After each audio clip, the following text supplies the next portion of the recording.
good people? Happy Saturday.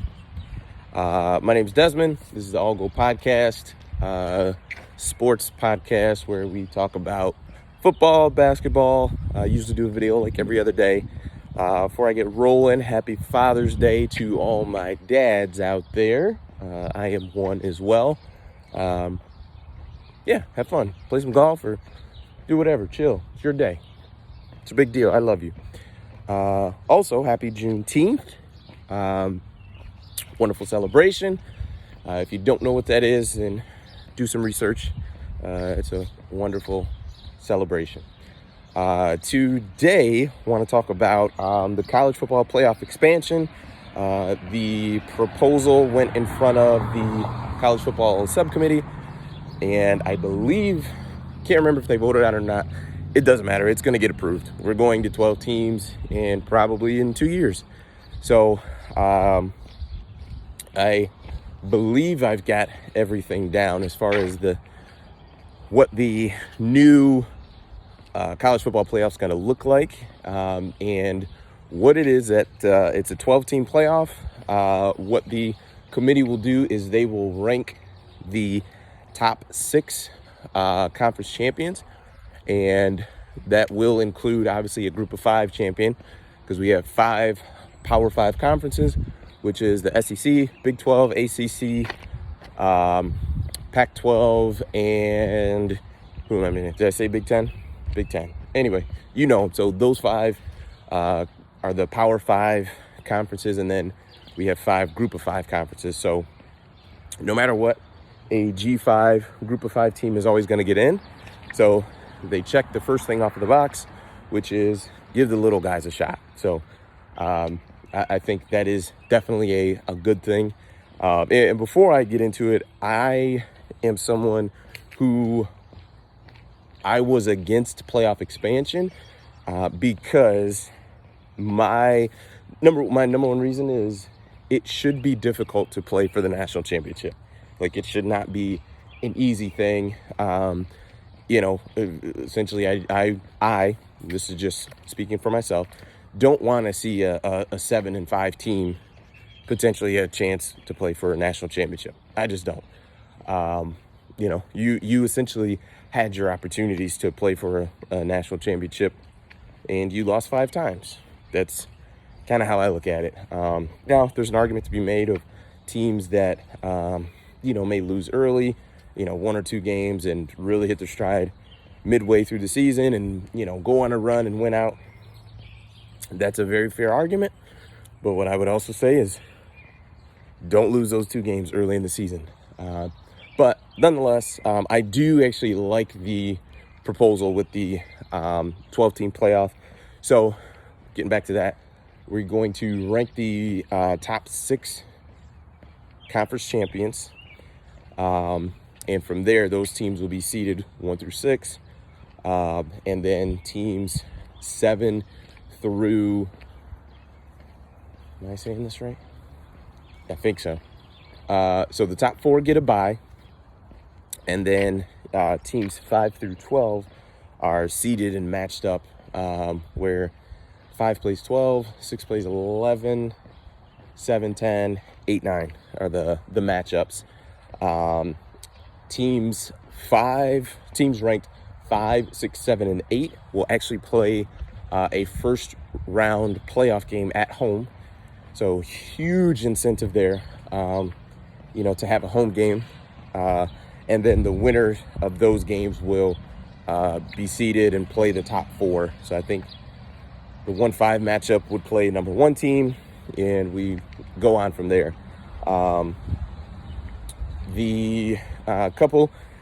Couple caveats. One caveat is Notre Dame is, because they are not in a conference, they are independent, as anybody who knows college football knows that. They will never be able to have a first round bye the way that it stands today. I was talking to a friend yesterday, and we were talking, and I was like, I think what it's going to take for Notre Dame is it's going to have two instances where they essentially get a tougher road to the national championship and lose before they make a move to get into a conference. And I think they'll probably align with the ACC. I would say they probably should get into the Big Ten, but, I'm not here to make those decisions. And, they're going to do what they want to do. So Notre Dame, the highest they can ever be as it stands today, is 5th in the final rankings, which still would be a big deal because you're hosting a playoff game, but you have a tougher road to get to the national championship. A couple things. So I think that so the first round games of the 5 through 12 teams are on campus, and then the following playoff games, so the second round games, are going to be at the major bowls, so like the Fiesta Bowl, Rose Bowl, Citrus Bowls, etc. And the part that I don't love is that the 6th seed gets a home playoff game, but the number 1 seed doesn't. So if they could kind of switch that up a little bit, I think that would be, more advantageous. At the end of the day, I know there's not a perfect formula and, all that, but I think I would like to see, 1 through 4 be able to get another advantage as well. Obviously, they get a week off, which I think is going to be big. Having a week or two, depending on when you play, to rest, get guys healthy is going to be big. But would like to see those teams have a home game. Like, that'll be pretty incredible. And I could just imagine the revenue that's gonna come from those games as well. It's gonna be something just crazy. But I would like to see that, happen. I know all of the details aren't like exactly hammered out just yet. So would like to see something switch there. And maybe you do the inverse, and maybe this is a dumb idea, but maybe the 5 through 12 teams in the first round play at the bowl games, and then the second round play at, the campuses of the 1 through 4 teams. And I don't know. I think that would be a good idea, a good benefit for them. But I could also see the flip side of it, of it's the rich getting richer, because 9 times out of 10, you're going to have the big 3 of Bama, Clemson, and Ohio State are going to be those, those top 4 teams. So, it's like, man, they get, they're always in, and also they're going to get an extra home game from it. So if it doesn't happen, I think we'll all survive.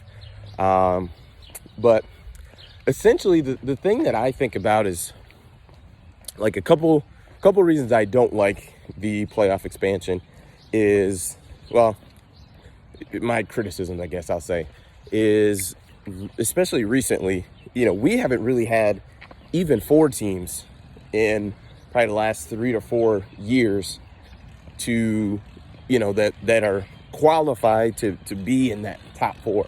Like, we've always had a big 3 and then somebody else. And whether it's Oklahoma, which it has been a couple times, or it's Notre Dame, also has been a couple times. We have that 1-4 matchup ends up being a blowout.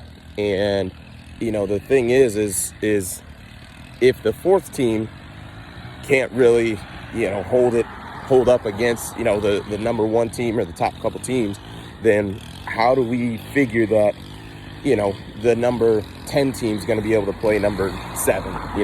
I just think the gap is pretty big from 3 to the number 9 team. Like, I think it's a pretty big gap. Some people may not, but I do think there typically is a pretty big gap there. So that's one thing. Another to it, like, I do understand, like, giving the G5 and the smaller teams, a shot to get in. I thought personally Cincinnati got screwed last year, because there was a week that I think Florida lost. When they lost to LSU, I believe Florida moved down a spot, but also Cincinnati moved down a spot, even though they were on a bye week. So I thought at that point Cincinnati should have moved out, and I want to say it was from 7 to 6, and they ended up getting moved from like 7 to 8. which was really dumb. And I think the writing was on the wall at that point. Like, they're not getting in. But also, you know, the smaller, or the teams that aren't in the Power Five, like, typically don't have the rosters to go 2 and 3 deep to be able to compete, you know, with those top teams. Like, for instance, Cincinnati. If Desmond Ridder gets injured, which, if you're not aware, Desmond Ridder is the starting quarterback for Cincinnati. If he gets injured and the next week they have to play Clemson, they're going to be in trouble. They're going to be in a lot of trouble, right? As we saw last year with Trevor Lawrence, who had to miss a game with COVID, if he is out, their backup quarterback throws for 400 yards against the number 3 team in the country. Like, that's a, you know, a big difference with, you know, these teams. And, you know, you look at number 12 team, and I don't even remember who it would have. I think it would have been Coastal Carolina. Anyway, let's say it was Coastal Carolina, who was number 12, and they had to play Texas A&M, who's number 5. Like, number 1, even say they win the game, you got guys that were going to get nicked up. Probably have some guys who were hurt, because that's just football. Guys get hurt and nicked up every game. But you're going to play Clemson that next week, who has been resting and has, you know, plenty of guys. They're loaded with 4- and 5-star athletes, and, you know, they have a phenomenal coach. Like, Clemson's going to win that game, you know, and for as much as we, you know, talk about, well, these bowl games are bad, which I actually do agree with that. The bowl games are pretty rough. I mean, I watch them because I just love football, but bowl games are pretty rough. But it just, I just wonder how things will be, you know, in a couple years with the new playoff expansion. If there's going to be some, you know, 7-10 matchups where you're just like, whoever wins this game, you know, they're going to get throttled by the number 3 team. You know, Ohio State's going to crush them, or Bama's going to crush them. Like, so it's, and I also don't think it's going to change recruiting. Like, I don't think recruits want to watch a team that they're potentially going to play for get beat by 40 points. Like, I don't think that helped Oklahoma getting destroyed by, you know, Joe Burrow and LSU. Like, I just don't think that. And that's when you played the number 1 team in the country, like, not even a number 5 or 6 team. So to me, there's some you know, arguments that people try to make that I just don't really feel like apply with the playoff expansion. But all in all, I think it will be a good thing. So I'm excited to see, you know, what happens with it. You know, understand that there's not a perfect system.